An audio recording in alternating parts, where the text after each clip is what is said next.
Ce matin, la seule chose que je regrette, c'est qu'une fois que j'ai monté mon message, je me suis dit, il aurait fallu que je prenne un fond de pierre au lieu d'herbe.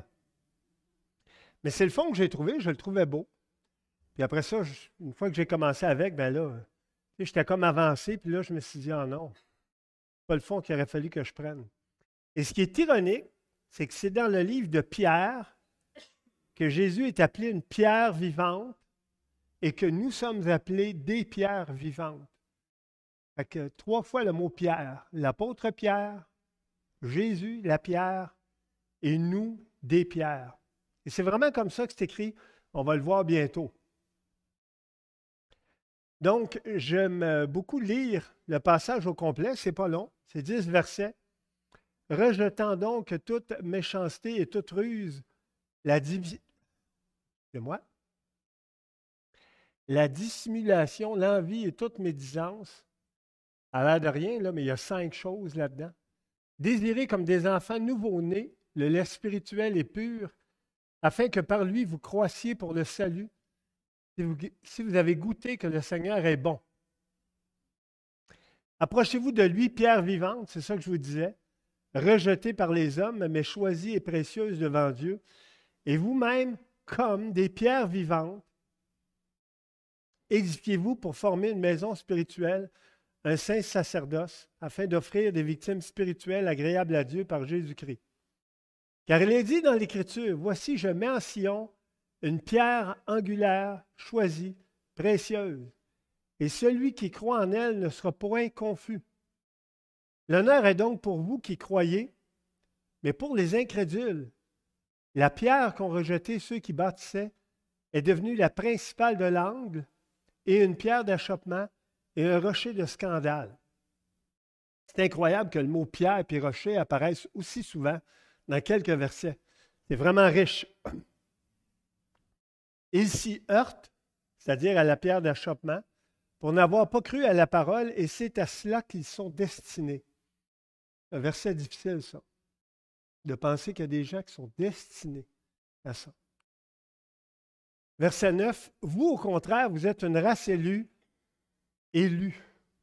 un sacerdoce royal, une nation sainte, un peuple acquis, afin que vous annonciez les vertus de celui qui vous a appelé des ténèbres à son admirable lumière. Vous qui autrefois n'étiez pas un peuple et qui maintenant êtes le peuple de Dieu, vous qui n'aviez pas obtenu miséricorde et qui maintenant avez obtenu miséricorde.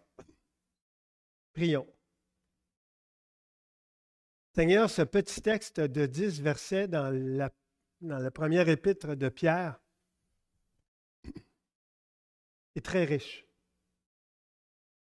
Et je vais juste ce matin le survoler parce que je n'ai pas le temps d'aller en détail. Mais c'est vraiment étonnant de voir à quel point le terme pierre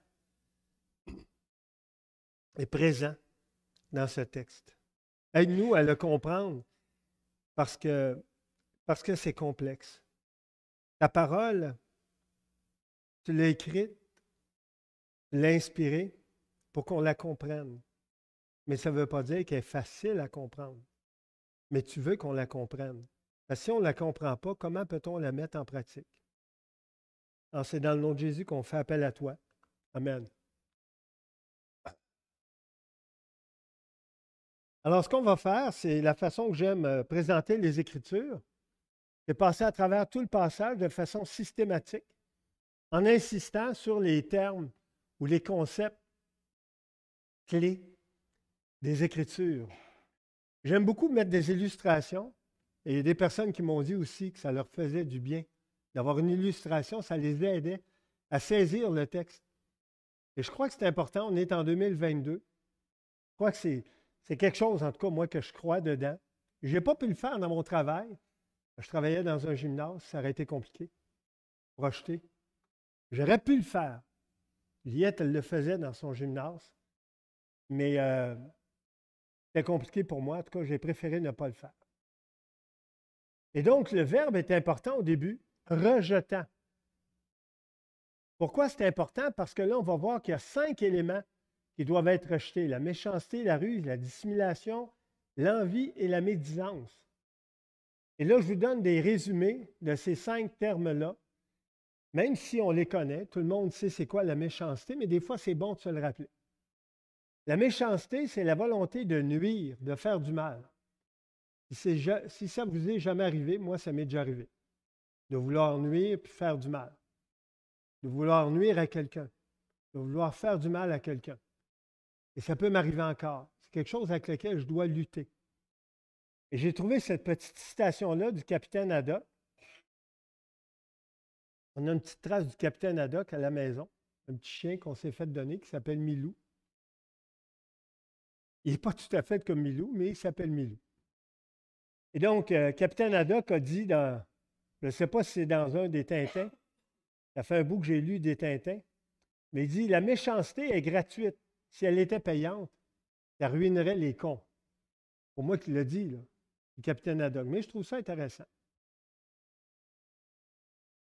Un deuxième élément qui doit être rejeté de notre vie, c'est la ruse. La ruse qui est un procédé habile mais déloyal. Hein, on se souvient d'une équipe de football, il y a une couple d'années, il y avait des gonflés, des ballons. Regarde Yvon parce que je sais qu'Yvon, il aime le football, la NFL. Excuse-moi Yvon, je ne voulais pas te mettre sur la sellette, mais... Et donc, la ruse, c'est quelque chose qui est déloyal. C'est une astuce, une ingéniosité, une perspicacité, mais maligne, mauvaise. C'est ça la ruse. C'est quand tu as besoin de passer par en arrière pour faire de quoi. Un troisième élément qui doit être rejeté, c'est la dissimulation. Là, j'ai mis l'image de 2 personnes qui se voient à travers un masque. La dissimulation, c'est l'action de cacher ses pensées et ses intentions réelles. C'est le caractère de quelqu'un qui agit avec hypocrisie. Ça, c'est quand tu veux faire de quoi, mais par en arrière. Tu ne veux pas que l'autre le voie. Tu veux que ce soit dissimulé. Tu ne portes peut-être pas un masque en vrai, mais tu en portes un pareil. Un quatrième élément, c'est l'envie. En passant, j'aurais pu mettre plein d'autres photos. J'ai mis ceux-là.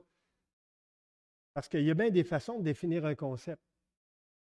Et là, ici, on voit l'exemple d'une femme qui regarde un homme puis une femme, mais tu sais, j'aurais pu mettre quelqu'un avec des sacs d'épicerie, pas des sacs d'épicerie, des sacs de linge qui sort de Place du Royaume, tu sais.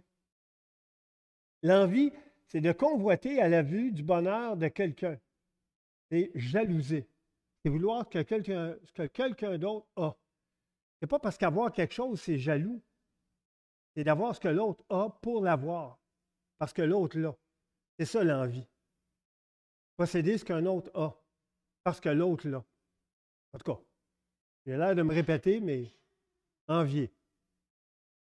Et le cinquième élément, c'est la médisance. C'est quelque chose que j'ai tellement vu dans mon milieu de travail. Je travaillais dans un milieu où il y avait beaucoup de médisance. Ce n'était pas un milieu qui était sain au niveau des comportements. Et j'entendais tellement de monde parler dans le dos des autres, ça n'avait aucun bon sens. À tous les jours, j'entendais ça. Et je trouvais ça déplorable. Ce qui est triste, c'est que ce n'est pas juste dans les milieux non chrétiens qu'on entend ça. On l'entend aussi dans l'Église parfois. On se dit, comment ça se fait que c'est dans l'Église aussi la médisance? C'est-à-dire dénigrer quelqu'un, répandre des potins, des commérages. C'est tellement facile. On écoute la télé, on écoute le cinéma, puis on voit ça constamment. C'est facile pour nous de reproduire. Et le verset 2 dit « désirer ». Et là, je mets le verbe en rouge pour insister. Désirer, c'est un désir, c'est quelque chose qu'on doit désirer. Désirer comme un enfant nouveau-né le lait spirituel et pur. Et lorsqu'on est allé visiter notre fils et son épouse, ils ont deux jeunes enfants, un de 2 ans et demi, puis l'autre, mais la petite fille, je pense qu'elle est rendue à 10, 11 mois, pas loin d'11 mois. Et elle est allaitée encore. Et moi, ça fait longtemps que j'ai vu Liette allaiter, parce que notre plus jeune, il est rendu à 25 ans. Mais quand je voyais notre belle-fille allaiter sa petite fille, ça me rappelait ça. Ça me rappelait la période où Liette allaitait. Il y a même eu une période où Liette, à cause d'un problème de santé, a dû se tirer du lait. Je m'excuse, là, peut-être que je ne le dis pas de la bonne façon, là. Elle devait se tirer du lait pour être capable, après sa maladie, de continuer à allaiter notre fils. Et c'était pénible. Se tirer du lait, là, ça veut dire que c'est artificiel. Elle l'a fait pendant une couple de mois.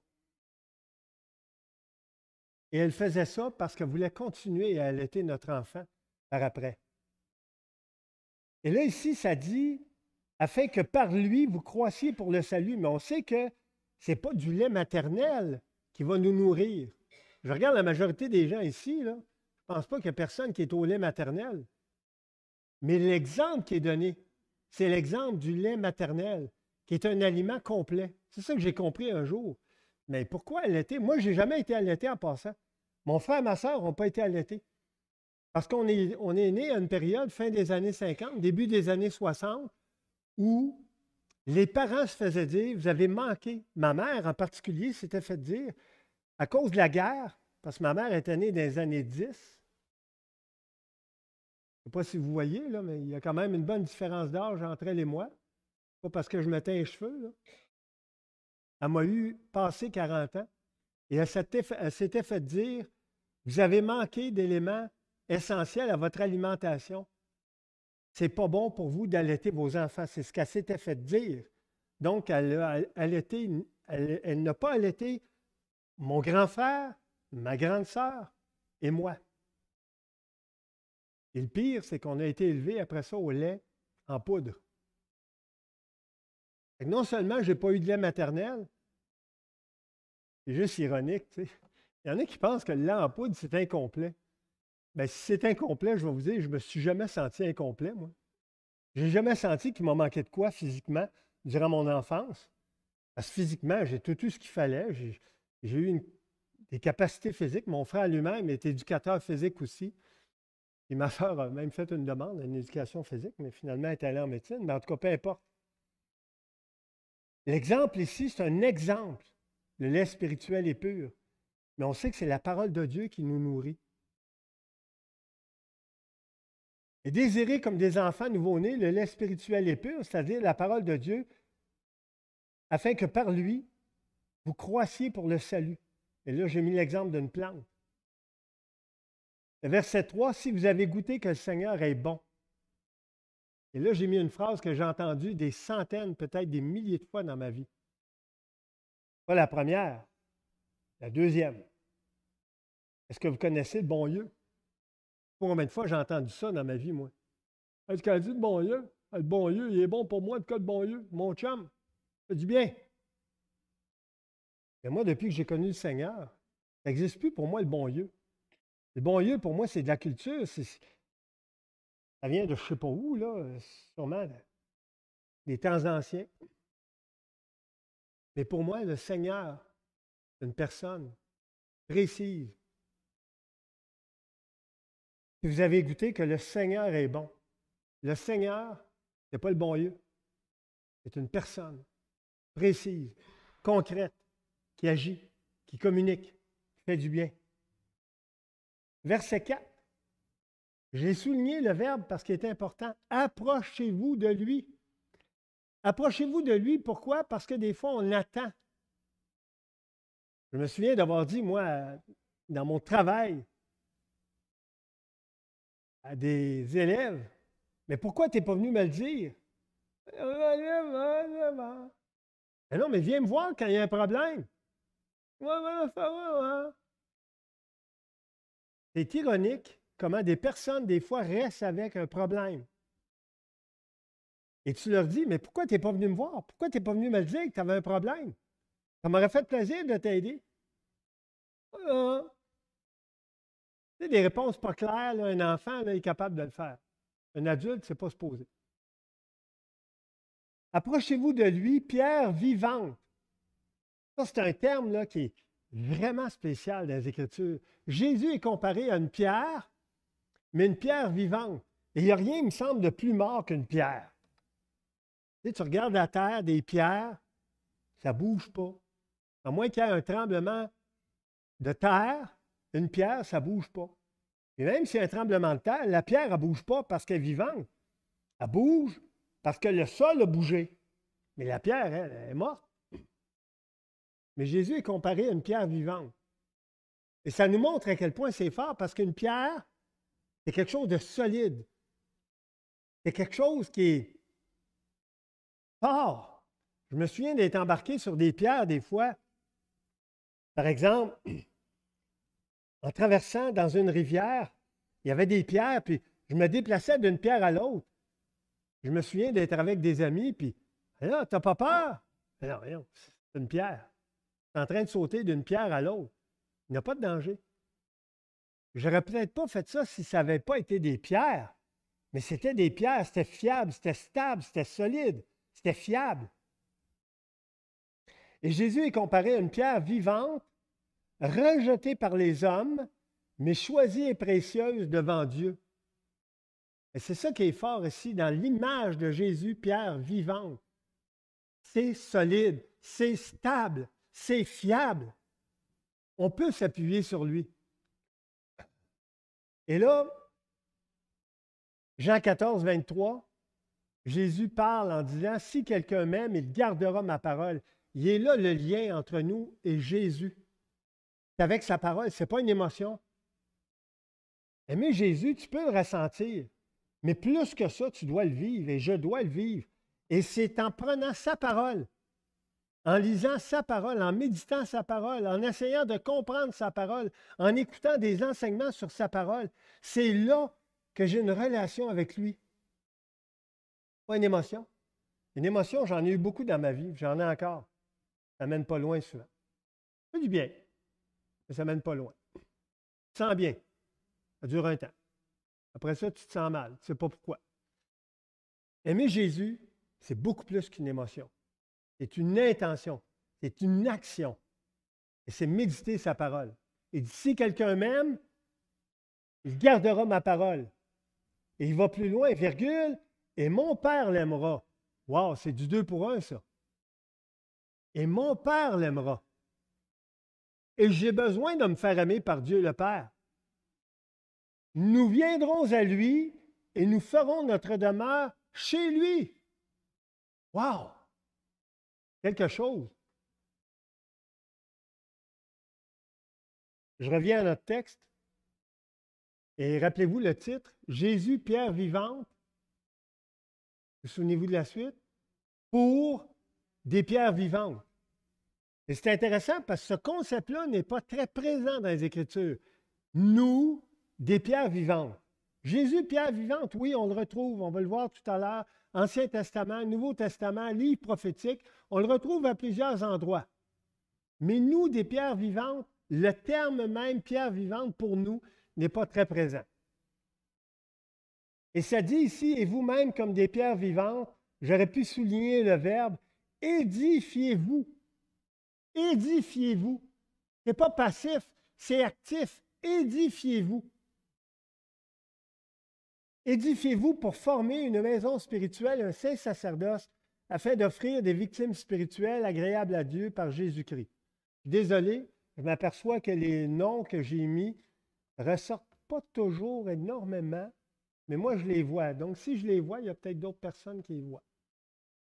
Et là, j'ai mis Émilie, Charles-Émile, Zanda, Lise, Jacques, Marie-André, Marc-Antoine, Lise, Denis, Joséanne, Xavier. J'aurais pu mettre des milliers de noms et ça donne l'exemple de la pierre vivante. Les pierres vivantes, c'est nous dans une construction. On n'est pas tout seul. On n'est pas des cailloux dispersés ici et là. On est dans une construction qui vient du Seigneur, qui est là pour sa gloire et qui se fait par l'assistance de son esprit, l'Esprit de Dieu. Ça, c'est une grande œuvre. C'est une œuvre qui me dépasse. C'est une œuvre que je n'aurais jamais pu faire par moi-même. Ça devait venir de lui. Et la gloire lui est retournée. On est appelés donc comme des pierres vivantes à s'édifier les uns les autres pour former une maison spirituelle. Un concept très important. La vie chrétienne, tout seul chez vous, dans ton salon, si tu n'as pas le choix, fais-le. Mais si tu as le choix, rencontre des enfants de Dieu. Il y a 2 semaines, Niette et moi, on était retenus à Montréal.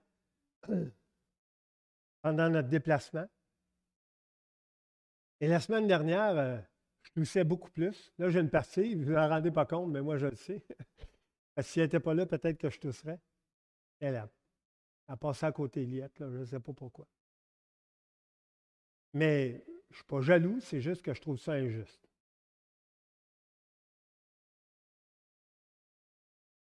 Mais on est appelé à s'édifier les uns les autres. Pas tout seul. La vie chrétienne, ça ne se vit pas tout seul. Et le plus gros défi, ce n'est pas de s'édifier les uns les autres avec qui tu veux. C'est de t'édifier les uns les autres avec qui le Seigneur a choisi que tu le fasses. On n'a pas tout un lien de complicité facile les uns avec les autres.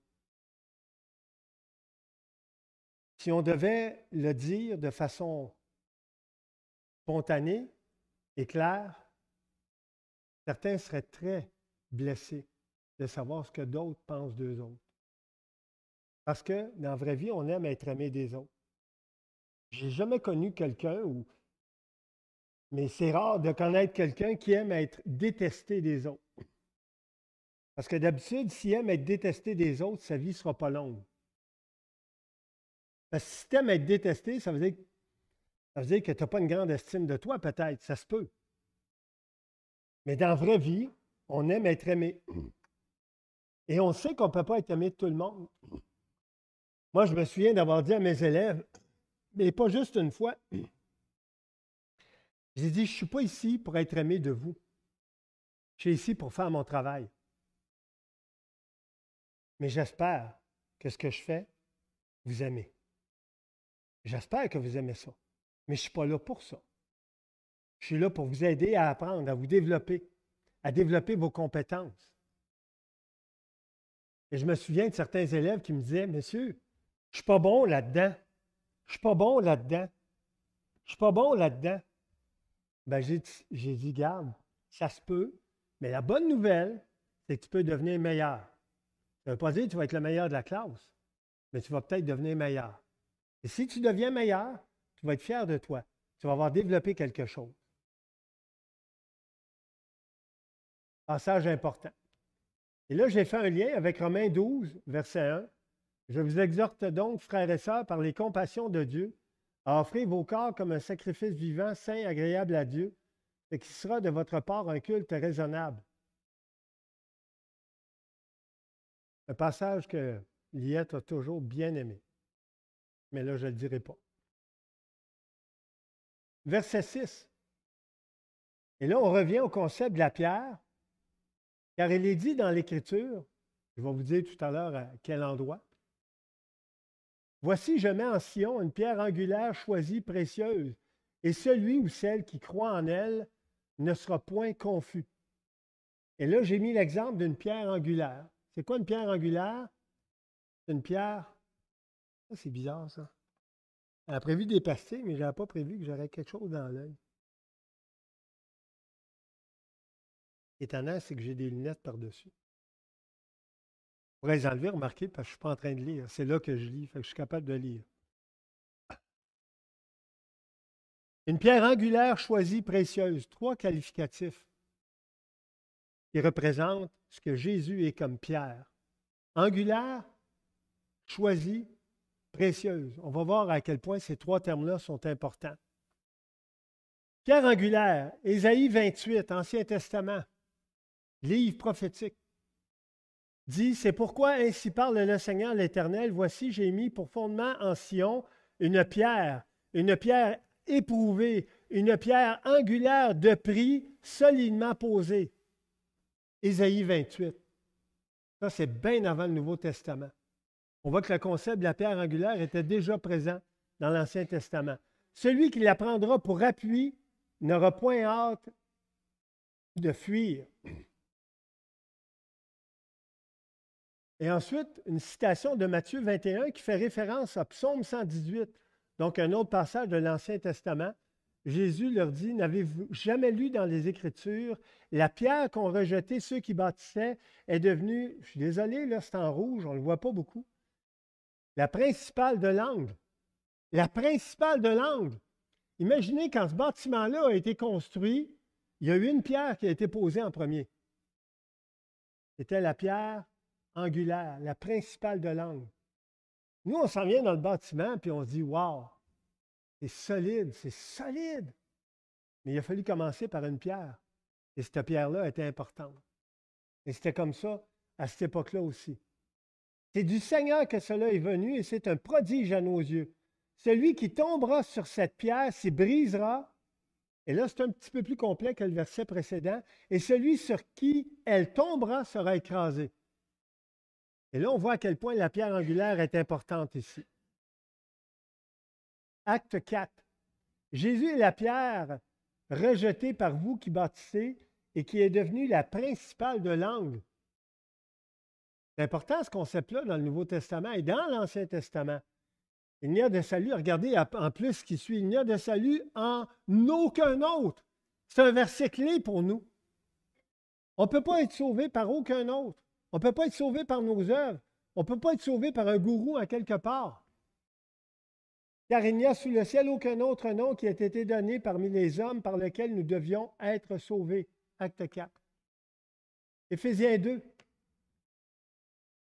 Et lettres de Paul, vous avez été édifiés sur le fondement des apôtres et des prophètes, Jésus-Christ étant la pierre angulaire. Je ne sais pas si vous voyez, les apôtres, les prophètes, et Jésus-Christ, c'est la pierre angulaire qui soutient les apôtres et les prophètes. Tellement un concept important. En lui, tout l'édifice bien coordonné s'élève pour être un temple saint dans le Seigneur. En lui, vous êtes aussi édifiés. Édifiés, pensez au concept de construction, pour être une habitation de Dieu en esprit. C'est riche, là.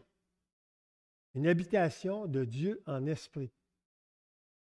Ce n'est pas une pierre caillou, c'est beaucoup plus qu'un caillou.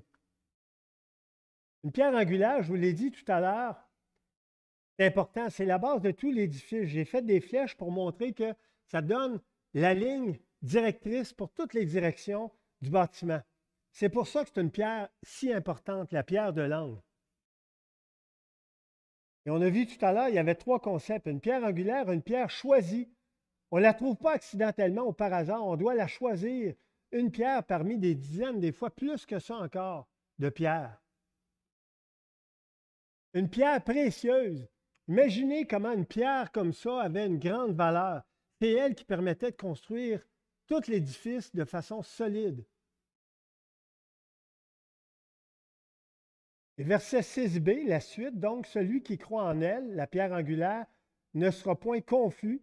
Et j'ai regardé dans plein d'autres traductions bibliques, c'est le mot honte qui apparaît. Celui, donc, qui croit en elle ne sera point honteux. Il n'y a pas de honte à croire en Jésus, pierre angulaire. Au contraire, c'est la confiance que ça développe plutôt que la confusion. Verset 7, l'honneur est donc pour vous qui croyez, mais pour les incrédules, la pierre qu'ont rejetée ceux qui bâtissaient est devenue la principale de l'angle, virgule, et ce n'est pas terminé, une pierre d'achoppement et un rocher de scandale. Encore une fois, la notion de pierre qui revient, mais là, dans un autre sens. La pierre angulaire servait à construire. La pierre d'achoppement, qu'est-ce qu'elle fait? Elle fait tomber. La pierre de scandale, le rocher de scandale, même chose. Et là, c'est là qu'on voit que le concept de la pierre est tellement important. Il y a beaucoup plus qu'un effet.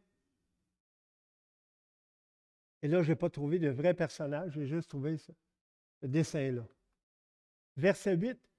Ils s'y heurtent, les non-croyants, pour n'avoir pas cru à la parole.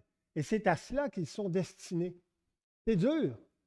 Moi, là, je la lis, la parole, je la prépare, je l'étudie, et je lis des textes comme ça des fois, puis je me dis, c'est à cela qu'ils sont destinés. Amen. Si on a été destiné au salut, amen, parce qu'on ne le méritait pas. Moi, tant que les personnes sont vivantes autour de moi, je vais prier pour leur salut. Depuis que je suis sauvé, que je prie pour des personnes. Pourquoi? Ce n'est pas à moi de décider. Je ne les ai pas rejetés, puis je ne les rejetterai pas. Tant qu'ils sont vivants, je vais prier pour eux autres. Verset 9, vous, au contraire, vous êtes une race élue. Les termes sont forts, là. Destinés, élus. Je ne sais pas si vous savez, mais C'est fort. Et si j'ai été élu, je peux dire merci Seigneur. Ce n'est pas par mes mérites que j'ai été élu. Vous êtes une race élue, un sacerdoce royal. Wow! Je ne sais pas si vous savez, là, mais allez faire un tour à Monaco. Si ça ne vous dit rien, Monaco, là, on appelle ça une principauté. C'est en Europe. C'est à côté de la France. Et le coût de la vie là-bas est astronomique. Personne, probablement, parmi nous serait capable de vivre là. C'est trop cher. Et c'est ça, une principauté. Il y a un roi, il y a un prince. Et c'est ça qu'on est. C'est ça qu'on a eu par le Seigneur. C'est riche. On est une nation sainte. Ceux qui ne comprennent pas ou qui ne croient pas à la sainteté, les Écritures nous déclarent saints. Pas par nos mérites, par les mérites du Seigneur pour nous. On est un peuple acquis. Et il y a un pourquoi, afin que vous annonciez les vertus de celui qui vous a appelé des ténèbres à son admirable lumière. Et là, je reviens sur les concepts, juste vous montrer. Il y avait race élue, sacerdoce royal, nation sainte, peuple acquis. Je reviens sur les 4 concepts. Vous êtes une race élue, une race choisie, littéralement. Et contrairement aux désobéissants, qui sont nommés par Dieu à la colère, nommés, je l'ai mis entre crochets, parce que c'est vraiment le terme littéral du passage ici. Les chrétiens sont choisis ou élus par Dieu pour le salut. Amen. Amen. Excusez-moi.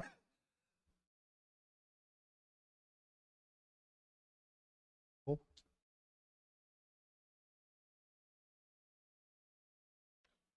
J'ai mis de la glace dans l'eau. C'est vraiment froid. Une bouteille thermos. Deuxième concept, vous êtes un sacerdoce royal. Le concept d'un sacerdoce royal est tiré d'Exode 19.6. On va le voir. Enfin, Israël a temporairement perdu ce privilège. Israël, c'est les Juifs, à cause de son apostasie et parce que ses chefs religieux méchants ont exécuté le Messie, c'est-à-dire Jésus. À l'heure actuelle, l'Église, c'est-à-dire nous, ceux et celles qui ont cru en Jésus, l'Église est un sacerdoce royal uni au prêtre royal, Jésus-Christ. Un sacerdoce royal n'est pas seulement un sacerdoce qui appartient au roi et qui le sert, mais c'est aussi un sacerdoce qui exerce le pouvoir. Le Seigneur nous rend co-roi avec lui. C'est quelque chose. Et cela sera finalement accompli dans le futur royaume de Christ. Et on voit la référence dans Apocalypse 5.10 et Apocalypse 26. Je ne veux pas aller dans ces passages-là, mais je sais juste vous dire que c'est une réalité qui est et qui s'en vient. Exode 19.6, et ça revient, ça fait combien d'années ça, Michel? Tu as au bien une couple de milliers, hein, je ne me trompe pas. Mais voici ce qui était écrit dans Exode 19.6. Vous serez pour moi un royaume de sacrificateurs et une nation sainte. Pas d'aujourd'hui, là, ce concept-là. C'était présent bien loin dans l'Ancien Testament. Et c'est encore présent dans le Nouveau Testament. Troisième concept, vous êtes une nation sainte. Une autre allusion à Exode 19.6, juste pour vous le montrer, Exode 19.6, vous serez pour moi, les Juifs à l'époque, une nation sainte. Et donc, tragiquement, Israël a temporairement perdu le grand privilège d'être le peuple unique de Dieu par l'incrédulité. Jusqu'à la future acceptation par Israël de son Messie, Dieu a remplacé la nation juive par l'Église. Je ne sais pas si vous le réalisez, vous et moi, nous avons un privilège d'être ici ce matin. Pas par nos mérites, en tout cas pas moi, pas par mes mérites. Quatrième concept, vous êtes un peuple acquis. Un peuple acquis pour sa propre possession, la possession du Seigneur. Ça combine la phraséologie trouvée dans Exode 19.5. Maintenant, si vous écoutez ma voix et si vous gardez mon alliance, c'est ce qui est écrit dans Exode 19.5, vous m'appartiendrez entre tous les peuples, car toute la terre est à moi. C'est Dieu qui parle dans Exode. Imaginez le privilège qu'il accordait déjà aux Juifs. Il nous a été transféré parce que les Juifs ont été injustes, ont été infidèles envers le Seigneur. Et là, on voit des personnes qui étudient la parole de Dieu.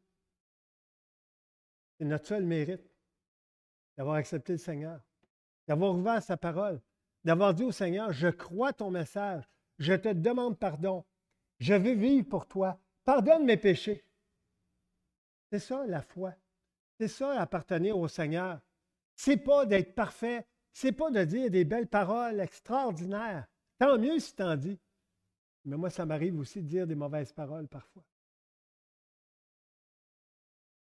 Et là, le verset 9, vous, au contraire, je reviens parce que les 4 concepts sont là, une race élue, sacerdoce royal, nation sainte, peuple acquis, afin que vous annonciez les vertus de celui qui vous a appelé des ténèbres à son admirable lumière. Et annoncier les vertus, ça pourrait être traduit afin que vous proclamiez, regardez, c'est écrit en bleu, les excellences. Littéralement, c'est ce que ça veut dire le texte, afin que vous proclamiez les excellences. Pas nos excellences. Je n'ai pas grand-chose d'excellent en moi. Proclamier ou annoncier est un mot inhabituel trouvé nulle part ailleurs dans le Nouveau Testament. Je ne parlerai pas de grec à matin, je veux juste vous dire ceci. Dans mes études, c'est une des choses que j'ai trouvées. Et ça signifie dire quelque chose qui n'est pas autrement connu. Les excellences sont des louanges, des vertus, des qualités éminentes. C'est exceptionnel.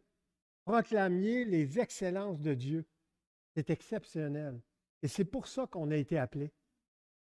Pas parce qu'on le mérite, parce qu'il a voulu qu'on le fasse.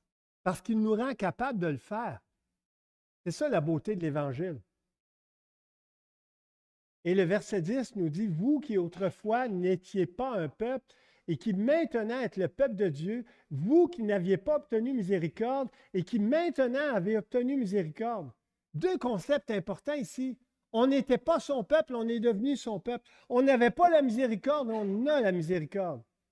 Et je me permets de vous faire une petite définition de la miséricorde, même si la majorité, vous le savez. Toujours bon de se le rappeler.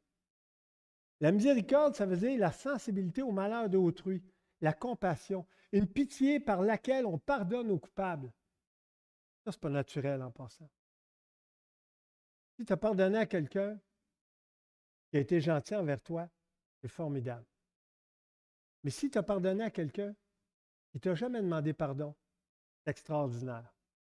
Ça sort de l'ordinaire. Moi, j'ai vu ma femme faire ça. Je dis ma femme parce que je peux la prendre en exemple, c'est ma femme. J'ai vu ma femme faire ça envers quelqu'un de très, très, très proche d'elle. Pas moi, en passant, là. Mais ça aurait pu être moi, bon. Mais je l'ai vu pardonner à quelqu'un qui avait fait beaucoup, beaucoup, beaucoup de mal. Et cette personne-là ne lui a jamais demandé pardon. Mais Liette l'a fait parce que le Seigneur demandait à Liette de pardonner cette personne-là, d'exercer de la miséricorde envers cette personne-là, d'avoir de la grâce envers cette personne-là. C'est à ça que le Seigneur nous appelle. Rien de moins. Si tu aimes une personne qui t'aime, tu sais quoi? Il y a du monde autour de toi qui sont de même. Va cogner aux portes dans le quartier, la majorité des gens font ça. Croyant ou pas. C'est naturel d'aimer quelqu'un qui t'aime. C'est naturel d'aimer quelqu'un qui est gentil envers toi. C'est naturel d'aimer quelqu'un qui te dit des bonnes paroles. C'est normal. Et la miséricorde, ça, c'est quelque chose qui va beaucoup plus loin. Et c'est à ça que le Seigneur nous appelle. Et là, c'est assez particulier. Il y en a peut-être qui vont dire, « Wow, c'est quoi que ça fait là? » Mon fils me l'a demandé hier, parce qu'il m'a vu en train de préparer le message, mais il ne fait le pas un matin. J'ai l'impression que j'ai touché mon fils qui est à la maison. Vous qui autrefois n'étiez pas un peuple et qui maintenant êtes le peuple de Dieu. J'ai trouvé sur Internet ce graphique-là qui montre les équipes sportives les plus populaires au monde. Là, il y en a qui vont dire, c'est quoi le rapport avec ça et le message? Est-ce que vous savez ce que ça prend pour faire partie d'une de ces 20 équipes-là? Il y en a 10 en haut puis 10 en bas. Des équipes de soccer, des équipes de football américain. Yvon, tu vas être content. Des équipes de baseball, des équipes de basketball. Toutes des équipes haut de gamme. Est-ce que vous savez ce que ça prend pour faire partie de ces équipes-là? Le savez-vous? Jean-Marc, le sais-tu ce que ça prend? Ça prend du gros talent. Je sais que tu le sais, Jean-Marc, parce que c'est un domaine qui t'a toujours touché, le sport. Comme moi, ça m'a toujours touché. Et quand j'étais jeune, je rêvais de faire partie d'une équipe sportive. Mais j'avais beaucoup de choses contre moi. Mes parents n'étaient pas riches et je parlais juste français. Deux gros obstacles. J'ai des amis de mon enfance qui sont allés pour faire des entraînements avec des équipes américaines et qui sont revenus parce qu'il leur manquait des choses. Ça prenait un talent fou pour faire partie d'une équipe sportive. Mais ce n'était même pas l'équipe que je vous parle, là, que mon ami là, est allé, ce n'était même pas une de ces 20 équipes-là. Parce que ces 20 équipes-là, c'est les 20 équipes sur Facebook. Ils savent ça à cause du nombre d'abonnés Facebook. C'est les 20 équipes les plus populaires au monde sur Facebook. Et j'ai mis une flèche. Je ne sais pas si vous voyez, là, c'est un petit texte. Et c'est écrit en anglais, je suis désolé. Liette, voudrais-tu me le lire? Tu as vraiment un bel accent, s'il te plaît. S'il te plaît. Elle a un meilleur accent de moi. Elle a été à l'école anglaise, pas moi. If God were a sports team, he'd be at number 2, less popular than Galatasaray, and more or less as popular as Barcelona. God has 3.4 billion fans on his Facebook page, and without posting a single status. C'est un peu ironique, là. Mais je n'ai pas choisi ce tableau-là à cause de cette phrase-là, mais cette phrase-là était dans le tableau. Dieu n'a pas de compte Facebook. Mais il y a beaucoup de personnes qui s'intéressent à Dieu. Et ils sont capables de voir le nombre de personnes qui s'intéressent à Dieu. Et s'il l'avait mis dans ce tableau-là, il aurait été deuxième dans le tableau. Imaginez-vous l'ironie. Dieu aurait été deuxième sans jamais poster la moindre information. Ce qui est ironique, c'est que ça montre que Dieu est populaire dans le monde. Sans même faire de publicité, il est populaire. Mais je reviens à mon histoire. Personne d'entre nous n'aurait jamais pu faire partie de ces 20 équipes-là. Jamais. Même les plus sportifs parmi nous. Qu'est-ce que ça prend pour faire partie du peuple de Dieu d'abord? C'est quoi la meilleure équipe sur Terre? C'est quoi la seule équipe sportive? Excusez le sportif, mais oubliez-le. La seule équipe, on va dire, éternelle sur Terre. La seule équipe qui va passer à travers l'histoire. La seule équipe qui va être encore là dans l'éternité. C'est quelle équipe? L'équipe de qui? C'est l'équipe du Seigneur. C'est la seule équipe éternelle qui existe. Et qu'est-ce qu'on a eu comme mérite pour en faire partie? Soyons honnêtes. Jean-Marc, qu'est-ce qu'on a eu comme mérite? Zéro open bar. Et là, je parle d'un sportif qui a été sportif de haut niveau. Il sait c'est quoi, Jean-Marc, faire partie d'une équipe sportive. Il sait c'est quoi exceller. Et probablement qu'il y en a d'autres ici qui l'ont vécu. Et on n'a jamais été proche de la cheville, peut-être des 300 meilleures équipes sportives dans le monde, 600 meilleures équipes dans le monde, 1000 meilleures équipes dans le monde. Mais on fait partie de la seule équipe éternelle qui va passer à travers le temps et l'éternité. Ça, c'est quelque chose. Faites-vous partie du peuple de Dieu? La seule et unique condition pour en faire partie n'est heureusement pas basée sur nos capacités ou nos performances, mais sur ses capacités à Jésus, sur ses performances à la croix. C'est là qu'il a payé le prix de notre éternité. C'est là qu'il a payé le prix du fait qu'on appartient à son équipe pour le temps et l'éternité. Mise en pratique, j'aurais pu en mettre beaucoup. J'en ai pris une tirée du verset 5. Comme des pierres vivantes, édifiez-vous pour former une maison spirituelle. Voici notre défi à tous et chacun. Ça parle de s'édifier les uns les autres pour former une maison spirituelle. Et pour cela, il n'y a pas 56 façons. On doit se rencontrer. On doit passer du temps ensemble. On doit faire des activités ensemble. Ça ne veut pas dire que c'est toujours facile et agréable. Mais vous savez quoi? Vous voulez apprendre à connaître quelqu'un? Passez du temps avec. Passez du temps avec. Arrêtez de parler sur cette personne-là. Passez du temps avec.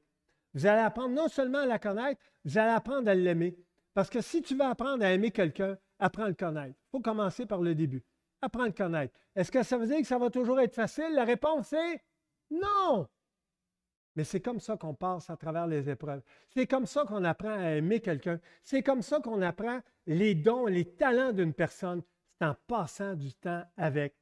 Et c'est pour ça que j'ai écrit dans le message le titre « Jésus, pierre vivante » avec un P majuscule pour des pierres vivantes.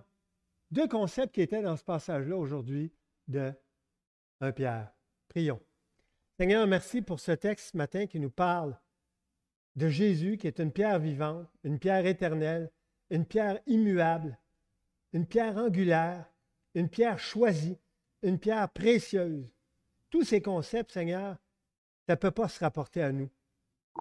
Et tout ça, il l'a été pour que nous, en tant que pierre vivante, on puisse s'édifier les uns les autres.